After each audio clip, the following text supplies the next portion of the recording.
আমির খুনিদেরকে ভারতে আশ্রয় দিয়ে এই বাংলাদেশের সাথে তাদের কোনোদিন সম্পর্ক স্বাভাবিক হবে?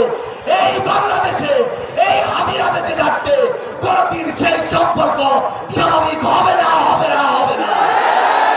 আমরা সর্বশেষ স্পষ্ট করে একটা কথা বলতে চাই, বাংলাদেশে থাকা ভারতীয় হাই কমিশন যদি বাংলাদেশের মানুষের আকাঙ্ক্ষা, চাওয়া পাওয়া, স্পিরিট ওই ভারতের কাছে তুলে ধরতে না পারে, তাহলে এই কমিশনের ওই মানুষদের ওই বিল্ডিং গুলোর এই বাংলাদেশে থাকার কোনো অধিকার নেই।